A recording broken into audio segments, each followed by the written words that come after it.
Face, I'm Niresh Eliyatambi. The tea industry of Sri Lanka is and has always been one of the most critical industries in our economy. And right now it's at a critical stage where the plantation workers are requesting a wage increase, and of course the plantation management companies are negotiating because of the economic hardships and their profitability and so on. And right now it is at a crucial juncture. So we have with us as our guest tonight Mr. Sendil Thondaman, Governor of the Eastern Province and President of the Ceylon Workers Congress. Welcome, Governor. Good evening, Niresh. So, Governor, now where are we in this negotiation phase? Because in the past we have seen if negotiations fail, if and when they have failed in the past, there have been strikes or industrial trade union action, and our country, our economy depends very heavily on the tea industry. What's the situation now? Actually, from the day one, these tea plantations being given under lease to RPC companies, every time there's been a wage increase, there's always been a fuss from their side. I haven't seen a single wage increase where they have come forward and said that they want to give a good wage. Every time they bring up a story saying that they are running under loss. And finally, whatever wage we ask, we fight and get it. Then I am still shocked when you say when they say that they are running under loss, after giving a wage increase also, they still continue to maintain the tea estate, in the sense have the tea estates in hand. Right. So that was one which is really shocking for me. Somebody running under loss after wage increase, they cannot run at all. Yes. But they again continue to run it. So this last wage increase, we had discussion, for which the company refused to increase even a single rupee as a basic wage.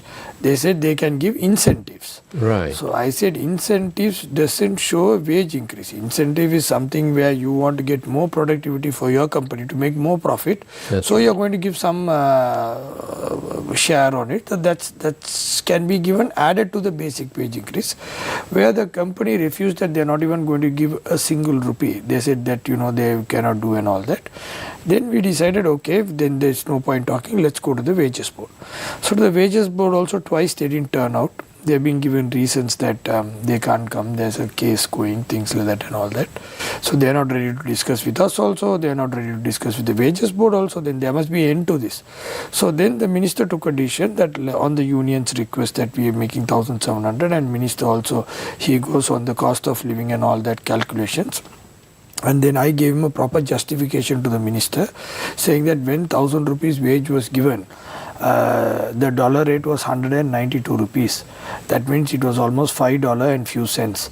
So that now, was about 3 years ago? 3 years more ago. Than 3 years? 3 years ago. So now if you calculate the same $5, if it's 300 rupees, it's almost 1,500 rupees. This is an export-oriented trade. 99% of this tea is all exported. It's not sold within the country.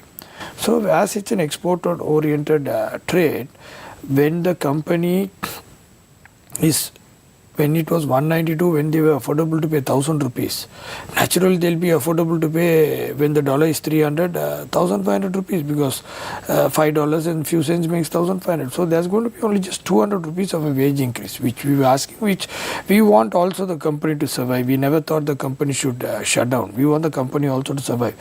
But I don't find the same way from the other side. We are much concerned about one man's profit, but we are concerned about the livelihood of millions of people.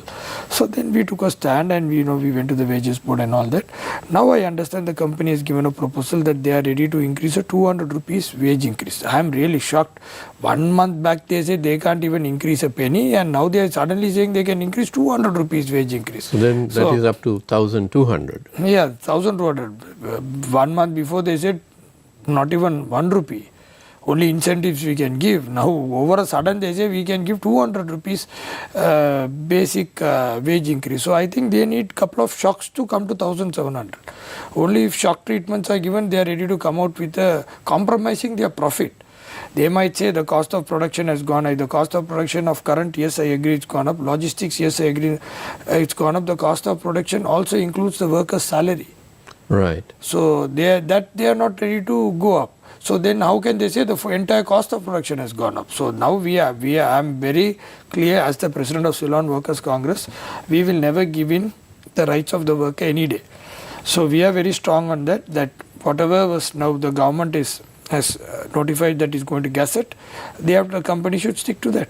Now, Governor, you know that our economy is long suffering now, first with COVID, and then of course we had the economic meltdown 2 years ago.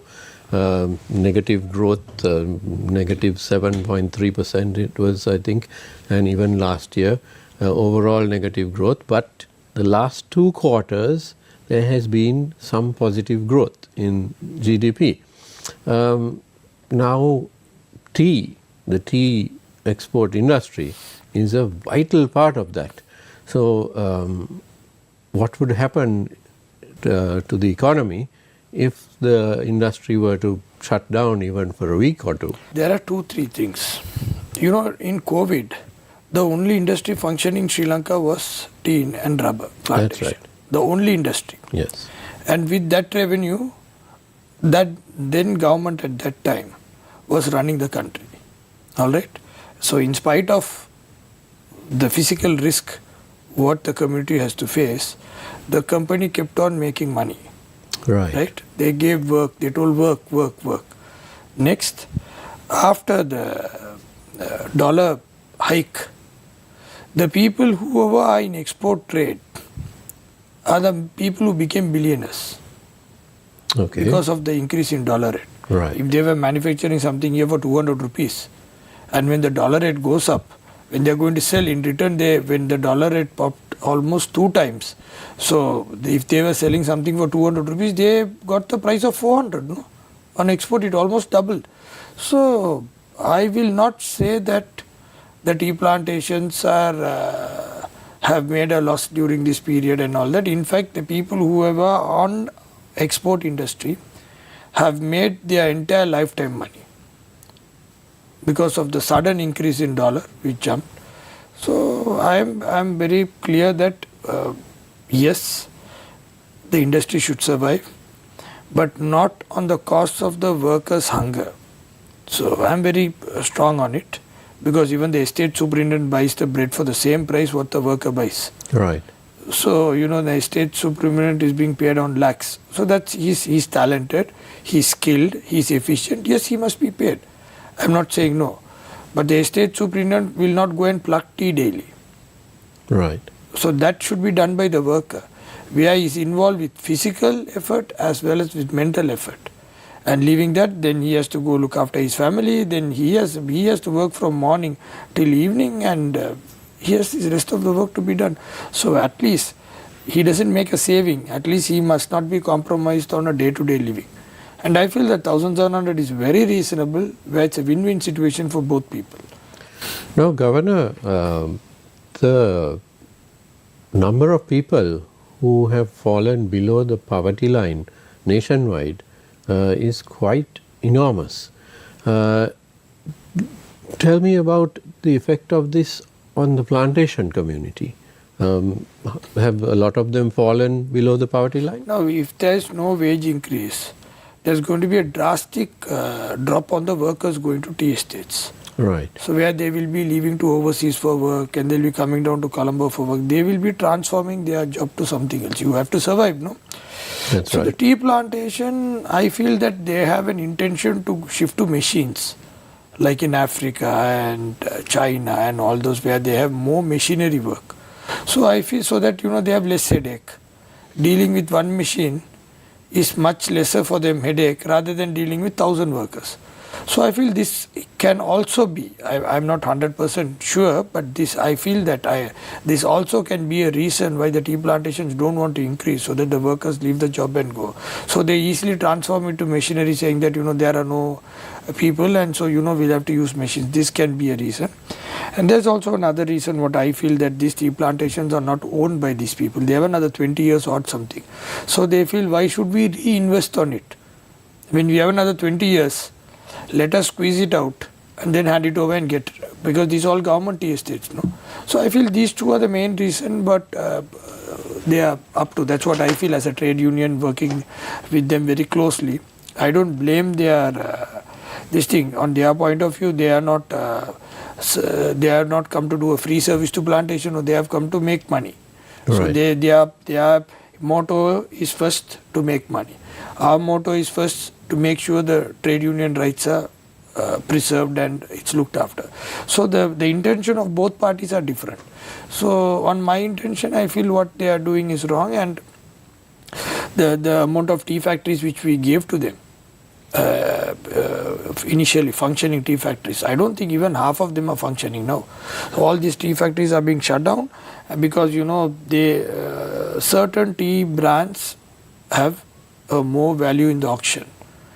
For example, one estate might have a more value. So what they do is they shut down the nearby tea factories and send all the tea leaves to that factory, right, and cheat the market and cheat the end user, saying that this is from this tea estate, but it's not from the tea estate. We pluck from tea estate 10 kilometers away from another tea estate, but it's branded under the other factory because it fetches more price. So if I have to raise lot of things, it's going to be a problem for the RPC companies. They never took on the intention that they are going to run hotels. They took on the intention that it's going to be run tea planted and it's going to this thing. We just compare from the day how we gave and now how it is. It's totally in a very bad shape. Now, Governor, you mentioned something interesting, which is machine plucking. But my understanding, correct me if I'm wrong, is that hand plucking gives you a much higher quality yield in the plucking of the leaves and the bud than machine plucking. No, it's true. Robots are not going to pluck. Right. It's only a man who will going to cut all the tea leaves with machines, which maybe if hand pluck, that's our mark icon, hand plucked. Yes. So that the taste is something different. That's right. So, but now people are not worried about like what I said. The ethics doesn't work in now plantation. No, they pluck in another estate, come and brand it in another name. Then he plucks in the machine and he plants it hand plucked. So end of the day, morality plays a major role. I feel that now they tried, they want to reduce the workers and machines, so they only have to pay one man a salary, where the machine will do for 10 people work. Now, Governor, let's move to the impending elections. We know for certain the presidential election will be held before, I believe, the 16th of October. This year, and then of course the question of general elections comes up. It's likely at the moment the conventional wisdom is that it will be after the presidential election, but of course it could be before as well. Such decisions do happen in Sri Lanka. Now, what's the voter sentiment in the Northeast? If you see their voting, which I see, you take in 2010, 80% of them voted for Fonseca. I see. Yeah. And then you again take in 2015, 80% of them voted for Maithripala Sirisena. If you take on 2019, 80% of them voted for Mr. Sajid Premadasa. I see. So they have always been on a fraction where the voting patterns differs from south and the middle, I mean, things the upcountry and things like that. So they have always voted. Now everywhere, if you had seen in a different pattern of vote, north and east, it shows around 80, they get together and vote in like a flock. I see. So that has been always their voting. Right. And sometimes, now you take upcountry, it's always been almost 50-50. One we get 50 and then the opposition gets 50, or the opposition in ruling party gets 50, we get 50. So the development in upcountry has been stable, in the sense not 100%, but right. from the government side it has somehow been going through upcountry. But north and east, if you take, at certain period developments has happened and certain period it has not happened. Because that balance I couldn't find out there. So I feel now the people's mindset is being changing. Now, I don't think now people talk about war much compared which they were talking to in 2009 and 10. Right. So 2010 the election was totally based on the war. Yes. This side winning the war, that side losing the war. So that was the basic of the war. So that's how the voting pattern went. So now people have started coming out of that. I can see that, people want job, people want work, people want development. When they come to other parts of Sri Lanka, they think, oh my God, why are we still back? So they understand, yes, their representatives should be in the government and they should be a part of the government, whichever is running. So I think this time the election is going to be a little different compared to last time, 3 elections which has happened. That's very interesting. So we'll see a likely shift in the voting pattern. I think there will be a break even in the voting pattern. Right. But Governor, now, we from Colombo, when we look at the northeast, we tend to say northeast, but each district is quite different, and the voters in each district are quite different. Jaffna is different from Mullaitivu. That's right. Trincomalee is a whole different scenario where you have all 3 communities, in large numbers, and then you have Batiklo, which is again different from the north, and Ampara is completely different as well. So could you give us a little bit of a breakdown of voter sentiment perhaps? You take Batiklo, there are only Tamil and Muslims there. Very, very, very few percentage of Sinhalese, very few percentage of Sinhalese. That's correct. So that the Tamil community and the Muslim community decides who should be the district leader and all that they poll up vote. I think there are around 4 Tamil MPs. If I am not wrong, there are 4 Tamil MPs with 2 ministers and 1 Muslim MP from Batiklo. So the equation is also like that. And you take Trincomalee, if you take, there are 2 Muslim MPs, 1 single MP and 1 Tamil MP. Mm-hmm. So there are a group of 3, ethnic of 3 groups there. Right. Singular, Muslim and Tamil. Right. So I think the equation and the voting pattern change because there's a singular community also inside. So there are, Trincomalee people are used to living with all the 3 communities. But in Batiklo, they are used to living among the 2 communities. So when you go to Ampara also, I think you have Muslim MPs as well as the single MPs, and you have the Tamil MPs. I think there's 1 Tamil MP, and if I'm not wrong, around 3 single MPs and 4 Muslim MPs. So these are the equation there. So sentimentally to speak, I think the present President Ranil Wickremesinghe, he has a soft corner among the people of the Eastern Province. So they have a soft corner for him because he has been very fair enough with all the 3 communities. Right. So they feel that he's a fair leader who will resolve a number of issues which have been pending for so many years. So I feel the trust of the 3 communities in East they have on Ranil Wickremesinghe, present president, where he is, I think, out of his term, his most number of visit apart from Colombo would have been Eastern Province. That's interesting. But what about the North? North, I think the equation is little different. They have more of Tamil community, and they also always being having a lot of influences with the outside world, especially different countries. Right. So in the sense, like, they have their intellectuals in Norway, France, UK, Canada, and so many parts of the world, Australia and all that. So North is, it's a little different compared to East. They have a different working issues and they have different problems. They are like archaeological problem and a lot of other issues what they have of temple and land being taken over and things like that. I think the president, when he visited North, he was the first to start releasing lands which were under the army control, which he said, let's cut down and give back the lands to the owners. And right. the digital thing. So that created a different image on the president, our president. In fact, when there have been 1 lakh refugees living in Tamil Nadu from north and east. So I'll just tell a good example for it. The refugees who went to UK, Australia, Norway, France, Germany, Switzerland, Canada, all these people have got citizenship, except the people who went to India, because India constitution doesn't allow to give citizenship to refugees. So they had to live as refugee for the past almost 40 years.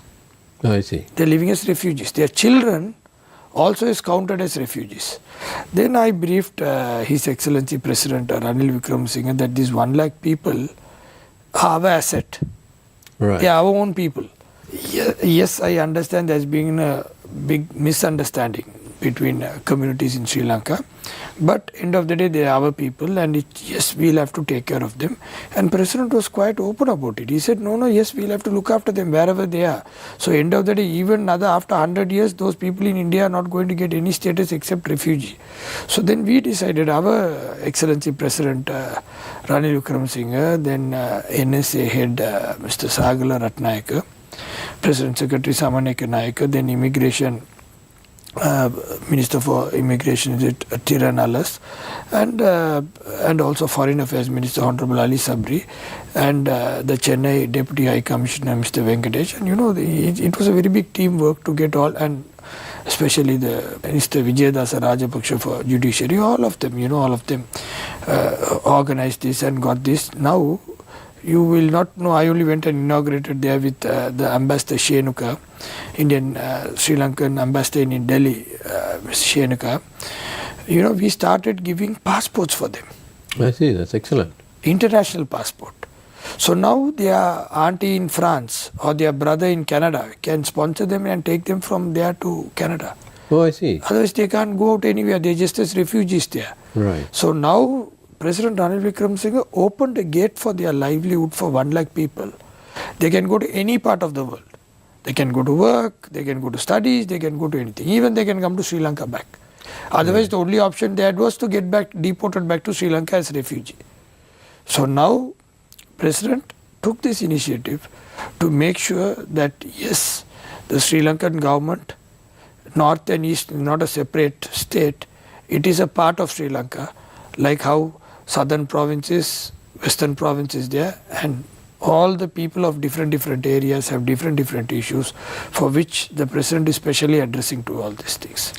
Well, it's been 15 years since the war ended, so certainly it's time that those people who are living as refugees should come back home or get on with their lives somewhere else. And on that note, we will go in for a short commercial break and we'll be right back. Newsfirst, face to face. We live in a world of progress, but what if progress isn't reaching everyone? Millions of Sri Lankans struggle without access to clean water, safe roads and bridges to a better life. But you have reached out. You have touched their lives. Thank you, Sri Lanka, for making Gammadda the most impactful rural development movement in our nation. Gammadda, for the people, by the people.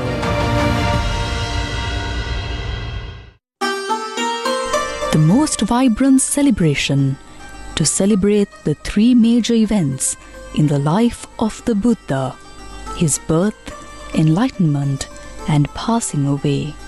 The Sirasa Namami Sirasa Vesak Zone 2024. Relics associated with the Buddha's disciples and Maharahats. Open for public viewing on the 23rd and 24th of May. From the 23rd to the 26th of May, a brightly lit up Vesak Pandal, colourful Vesak lanterns, Bhakti Gi, Dansal, religious processions, a picturesque street filled with vibrant Vesak decorations at the MTV MBC head office premises in Colombo too, in collaboration with the Sri Lanka Police and the Colombo Municipal Council.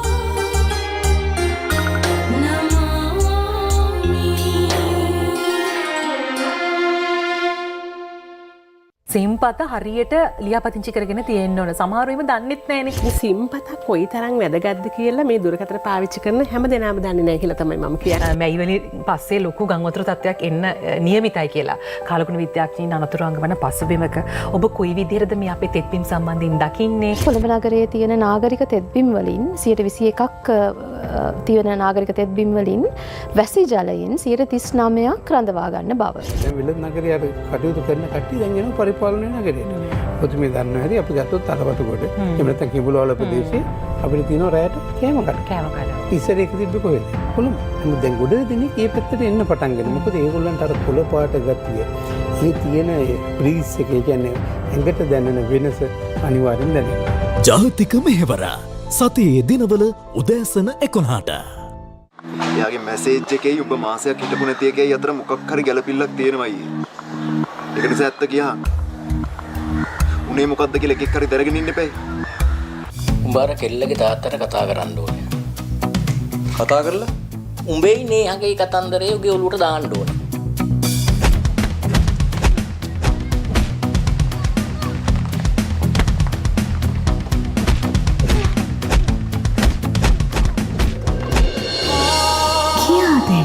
ආදරේ තරම් අද රාත්‍රියට ඉදියට සිරස ටෙලිතිරයෙන් Newsfirst, face to face. Welcome back to Face to Face. We are in conversation with Mr. Sendil Thondaman, Governor of the Eastern Province and President of the CWC. Now, Governor, we were talking about the Sri Lankans who are still refugees in India. And on the note of India, what are your views on the Indian election which is going on?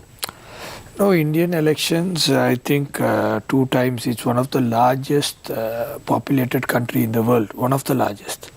And it's a democratic country, and there have always been a Congress and BJP government which have been for the past elections. When you see there have been always been a change of government and coming one time Congress, one time BJP, one time Congress, one time BJP. But I think twice BJP has come after Prime Minister Modi has took the leadership and has become the Prime Minister. So he has worked effectively throughout the first term and also the second term. That's right. So it's too early to predict the result. But I feel that if a third term Indian Prime Minister Modi comes, I think he'll be one of the strongest leaders in the world, because I don't think even America, they have a second time or third time. You know, I'm saying as a democratic country, not like North Korea, right, where there'll be a permanent leader throughout. So if in a democratic country, if a third time a leader comes, he will be definitely one of the strongest leaders of the world. So hope to see for the election result on June 4th what the people of India have decided. And more closer to home, what about the elections and what can we expect in Tamil Nadu, in Kerala and other southern states? Tamil Nadu and Kerala and all that, they are more of this Dravidian culture. So they are more with the regional parties. You take Kerala, Tamil Nadu and Karnataka, Andhra, Telangana, they are all more of the regional parties, more than the national parties. The national parties align with them because they have more seats, and the regional parties have the majority of the seats, and whereas the central party are given lesser seats. I see. Now, speaking of India, there's considerable interest on the part of Indian companies towards investing in Sri Lanka, in Colombo, and also particularly in the north and I think the Trincomalee district. Could you comment on the situation there? See, now India is a vast country where they can have more investments in India itself. Right. Because even you start manufacturing industry, you manufacture a soap industry. The number of soaps you can sell in Sri Lanka is going to be less than 20 million. The number of soaps you can go and sell in India, in Tamil Nadu alone, will be 100 million. The entire India is going to be billions, massive market. So do you think anybody wants to leave that and rush and come to Sri Lanka here? No, it's not like that. It's like this. Indian government pushes investments to Sri Lanka to help Sri Lanka to come out of this economic crisis. For example, if 10 factories of India comes here, from India they invest in Sri Lanka, each factory gives jobs to 5,000 people. The 10 factory will have 50,000 people working. So these 50,000 people, whatever they manufacture, will be exported to India. So they get in dollars back, and then whatever the salary they give to the workers and skilled and all that. So India is trying to help Sri Lanka. That's what the way the Indian companies come and talk and all that. And same way they are very keen, as you know, Sri Lanka is one of the closest neighbor to India, very closest neighbor. Right. And to south you take Sri Lanka is the closest. Next to then only is Maldives closer to them. So they want to have a good relationship with us, and they want to support us in the way whichever they can. So I feel bringing investment into Sri Lanka, yes, it's a good thing. And we support any investment coming to Sri Lanka which doesn't disturb the sovereignty of this country. Right. And of course our society and culture and so on of course. Has to be protected as well. Let's look at some of the key areas in the Northeast which would attract investment. We've of course learned a lot about Mannar and Jaffna, but I've always felt, Governor, that Trincomalee is an area which has had perhaps an unfulfilled promise. You have a magnificent harbour, a deep water harbour, one of the largest in the world, but the amount of shipping which flows through there is not very much. Then of course we have tourism, fisheries, all that potential is there. What do you see as the future for Trincomalee? I feel that there haven't been in the past a right leader who has come from Trincomalee who has been with the government to bring the developments to the east. So if there has been a right leader in the past who had been, say, with the government, he would have done wonders in Trincomalee. From the harbour to the airport, you have everything there: harbour, airport, land for agriculture, enough of plenty of water, everything. So Trincomalee people have elected efficient leaders in the past, but they have not been with the government. So being in the opposition, I don't think they can, yes, they would have raised voices, but they would have done much development compared to the places where people have been. Now, for example, you take our former president Mahinda Rajapaksa. You get into Hambantota, my God, it's you can't tell a word. The airport built, the harbour built, the convention centre, the highway to Hambantota. That's what is a vision. So now you say that that's an unfulfilled promise in Trincomalee. So when you compare with Hambantota, Trincomalee is no match to that. But if there was a good leader who have come from Trincomalee area, who had been with the government, yes, I think Trincomalee would have also been equal to as far as how Hambantota is developed. So we have heard from time to time about possible developments in Trincomalee, power plants, heavy industries and so on. But so far nothing very significant. No, after I have gone in, now we are working out very closely with the Sampur power plant. We are trying to get that going. Then we are also looking on exploring the illuminate deposits, the mineral sands deposits there. Right. Then we are also exploring the graphite deposit there. Then we are also planning for green hydrogen projects and renewable projects because of the heat. Trincomalee, you just have a solar panel outside, the whole day you will have a free of a current bill, because the amount of heat generated in east is very massive. So I strongly believe that renewable energy can be started from Trincomalee, and we have done a lot of explorations on that, as well as we are planning for a couple of industries also. I think as it's just 1 year I'm there. Right. So in a very short time we will be launching a couple of programs. Now, the 1 year that you have spent in the Eastern Province, Governor, as the Governor, you have had to pretty much run the province with the bureaucrats because there is no provincial council and there are no local government councils. And that is, of course, the situation throughout the country. But as a governor, what's it like? Is it tougher to run day-to-day operations? If you have a good set of officers, bureaucrats with positive mind, who finds a way to solve the problem rather than finds a problem. If there are, I've seen officers, when you say, they come with a problem saying that, there's a problem we can't do. Right. I've seen officers where you give them a problem, they come with a solution saying that this is the way how to do and we'll do it. I see. So if the system supports, it's not governor, it's not minister, it's not anyone. The entire system is run by bureaucrats.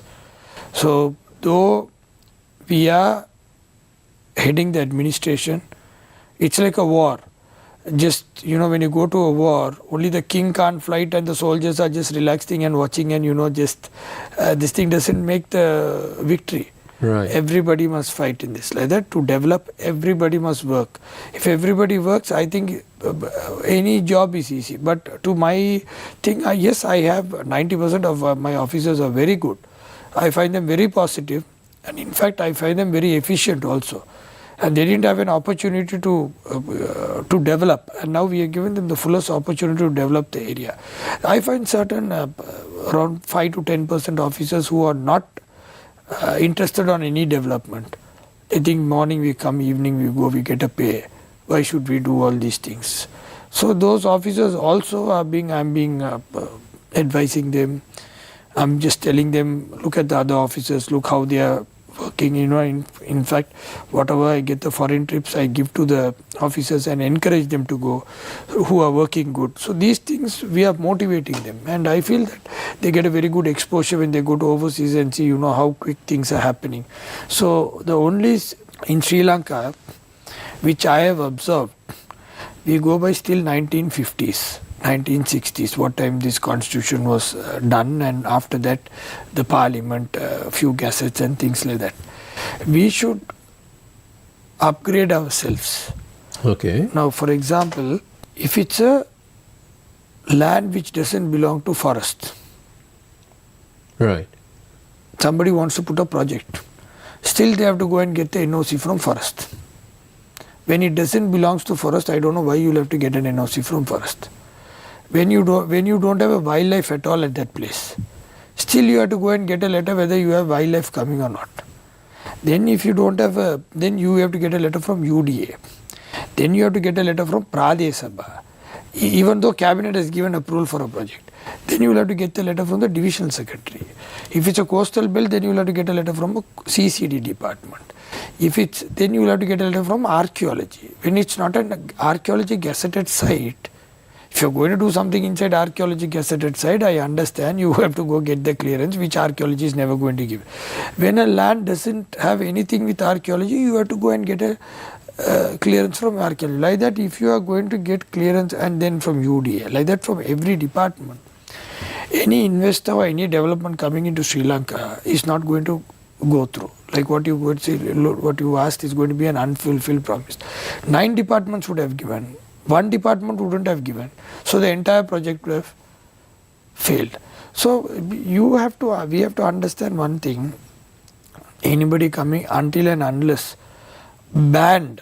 Sri Lanka bans private people from manufacturing weapons, from explosives, or some medical drugs, things like that, yes, you can't get any permission to do. Right. But normal industries and normal things which has to be done, which is a framework.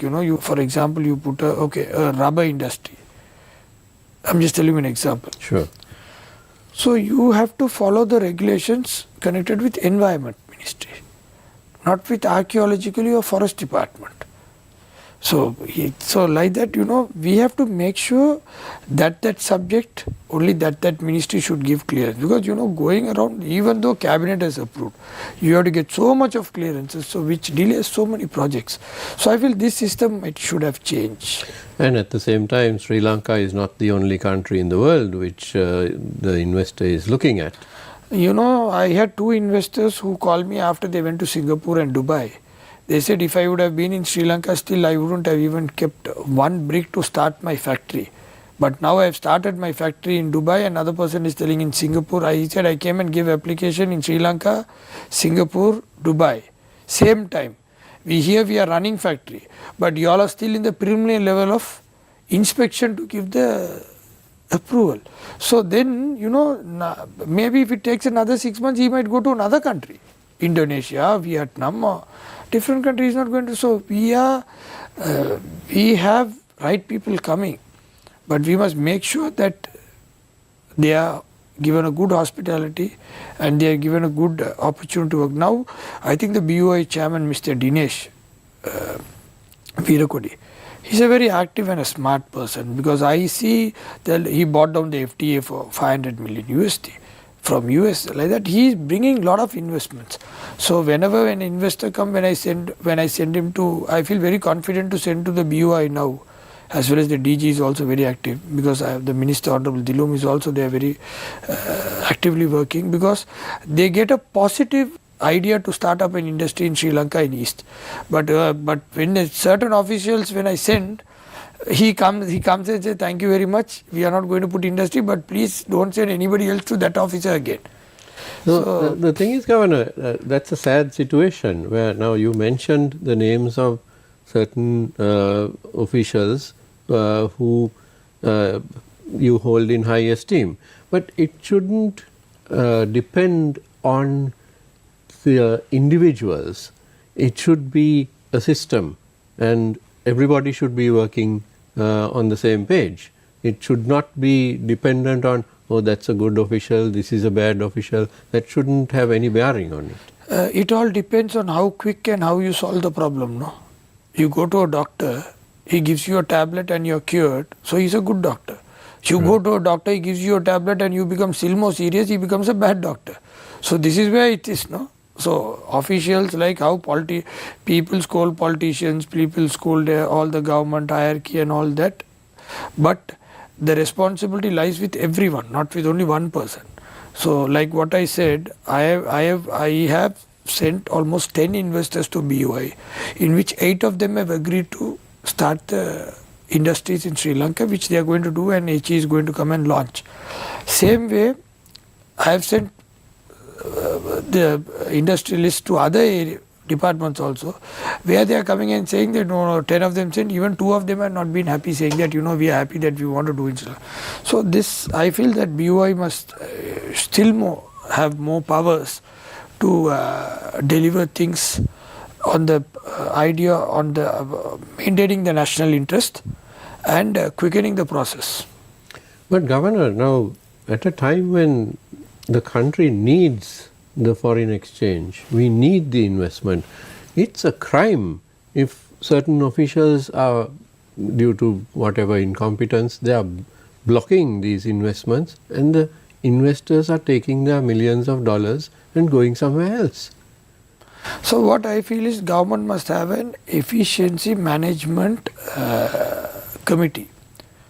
If a letter comes to a divisional secretary, he must reply within a week's time, 7. So that systemized things is not given. If a letter goes to GA, he or she must reply within the next 2 weeks. If a letter comes to the governor, he must reply within 3 weeks. Like that, if a letter goes to Grama Seva, he must make sure that every week he returns back. There are a lot of officers, you will not believe, letters written in 2010 still at the divisional secretary offices in East. 14 years just waiting for a reply. There are a lot of cases, you will not believe. In East, I have crossed almost 9,000 people. I have given deeds, grants and permits which were being lying for the past 5 to 7 years, just because it's stuck somewhere. So the system is good, but you need some alterations according to today. 1950, you don't know where is the forest, which is forest land, which is state land, which is government land. But today you know what is forest. Absolutely. Yeah, today you know where wildlife is. Yes. So today you know the system. So today we are now with this internet and all that, you have the roots of the birds, international birds flying and all that. So with all this technical support what we have, I think Sri Lanka can go still more higher. Is related to the election. What will be the CWC's stance with regard to the presidential election? Now, CWC, as soon as the presidential candidate is announced, we evaluate who is the right person for the right time. And then we declare who the Ceylon Workers' Congress will support. Now, you know, in fact, I have not supported President Ranil Wickremesinghe for the last 3 elections, presidential election, whichever side he was. But 3 years back, when this country started going into crisis, and 1.5 years back when they wanted a new leader, we evaluated that President Ranil Wickremesinghe is the right man for this situation. Because now we don't need development, now we don't need other infrastructures, now we need us to be lifted out of this debt. And then we need a person who has a very well connectivity internationally with all the leaders. We need a person who will be recognized by international leaders. So the option when the presidential election came, the parliament, when they had to decide, the Ceylon Workers' Congress decided to back Ranil Wickremesinghe because we knew he is the only man in this country in that race who can bring out Sri Lanka. Yes, and our decision has always been correct. He bought the dollar rate from almost, it was nearing to 400. Now he's bought it to less than 300. When he took over, I don't think even, I got 10 liters of fuel. But today, I can pump any amount of fuel I want for my vehicle. Ambulance didn't have fuel. Hospitals didn't have medicine. Supermarkets and normal grocery shop didn't have rice. People started eating only jackfruit. Now you go to hospital, you have medicine, you have ambulances, have fuel, you have rice, you have living. Yes, the cost of living is high, but Ranil Wickremesinghe is not even 1% responsible for that.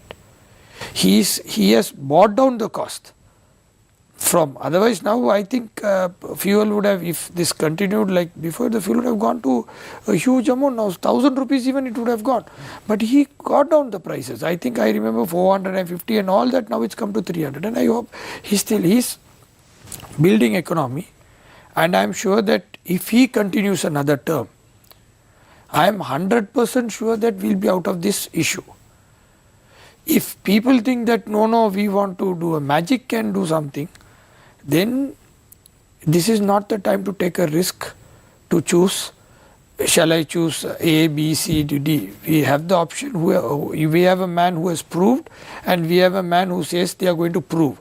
So I would rather believe a proven man rather than a man who says I am going to turn the economy. This is my thought. Right. But the Ceylon Workers' Congress is a democratic party. So once we call our national council, we will have different of opinions spoken on it, and then finally the best option will be picked up. So the right person for the right time, that's what we need, and that's what the voters will get a chance finally to decide on come September or October. So we shall see whether the voters do pick the correct person, unlike the last time they voted when they appear to have picked the wrong person. So I'm afraid we are out of time. Thank you very much to my guest, Mr. Sendil Tondaman, Governor of the Eastern Province and President of the CWC. Thank you very much. Thank you, Nilesh. Thank you. And thank you very much to you at home for watching. Stay tuned for our next program. Good night.